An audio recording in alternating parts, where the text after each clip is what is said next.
welcome to the day one of the Paris Air Show. And the show opened on time to hundreds of thousands of people coming in, despite the after effects of last night's huge storm that hit Paris. But none of this deterred the official opening led by France's President Emmanuel Macron, who toured the static display against a backdrop of flying manoeuvres from Dassault and Airbus.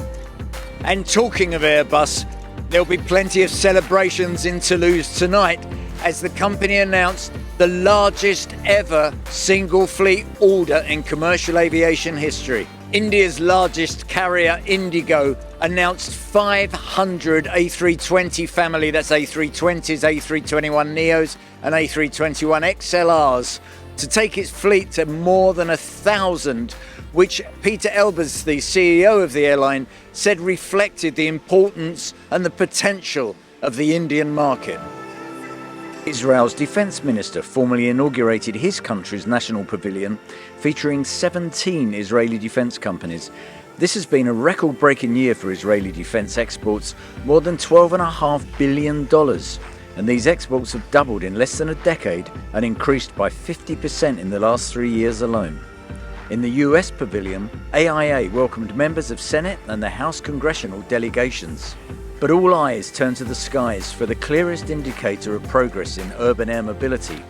Volocopter made an air show first by opening the flying display program with its Volocity eVTOL, which is being geared up as the transport of choice for next year's Paris Olympic Games. Boeing subsidiary Wisk Aero premiered its all-electric autonomous 6th generation air taxi at the show. A 90-mile range, a 15-minute charge time, and a cruising speed between 110 and 120 knots are just a few of the outstanding features of the Wisk Explorer Generation 6 air taxi. It can hold 4 people with their luggage comfortably and flies at altitudes of between 2,500 and 4,000 feet. A new era for the veritable Twin Otter was unveiled at the show today as de Havilland Canada launched the DHC-6 Twin Otter Classic 300G to support the signing of orders and letters of intent for 45 of the new variant. Well, among the national groups on display here at the Paris Air Show, one you can always rely on for a good surprise is Turkish Aerospace. Behind me you can see the large T-925, which is built as a military helicopter, but here they've brought a civil version in these beautiful colours. The 11.5-ton beast will still be expected to compete in military markets with Airbus Tiger and Russia's Mi-17s, but its multi-role plan could see it capturing chunks of the commercial market. But as orders came in, there are still doubts about the industry capacity to deliver as it suffers supply chain woes. President of engine maker CFM, Gail Mayhurst, accepts it's a challenge.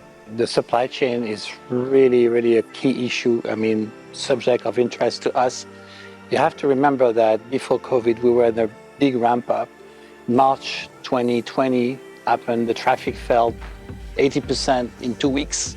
The impact it had on the supply chain is almost difficult to describe with words. Now we are in the process of restarting the ramp up. What we've done is we have increased by 20% the number of people who are interfacing with them. We have people literally visiting all the suppliers in difficulties to try to build with them solutions to their bottlenecks and how we can help and everything. I think we can see now already improvements, but it'll take time before we can envision drastic increase in production rates. Other engine makers were also making announcements today. Rolls-Royce revealed its new small gas turbine that's been specifically designed to power hybrid electric flight is set to begin testing. The engine is part of a turbo generator system that's being developed for the advanced air mobility applications up to 19 seats. Meanwhile, Honeywell boosted its green credentials with a new improvement for Boeing 737 auxiliary power units. We just released announced today, the high efficiency mode on the Boeing 737 APU, the 131.9B, and it will effectively allow the APU to operate with 1 to 2% less fuel emissions per year, which is 22 metric tons of carbon saved per year.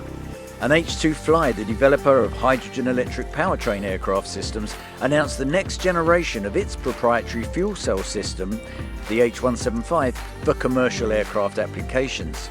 This program will provide a series of fuel cell systems that can be combined and upscaled to power hydrogen and electric aircraft in the megawatt class range, which complies with aircraft that comprise of 20 to 80 seats. And as President Macron leaves after a day at the show to pursue the next horizon, come back and join us tomorrow when we're going to be talking to Boom about supersonic travel. Until then, goodbye.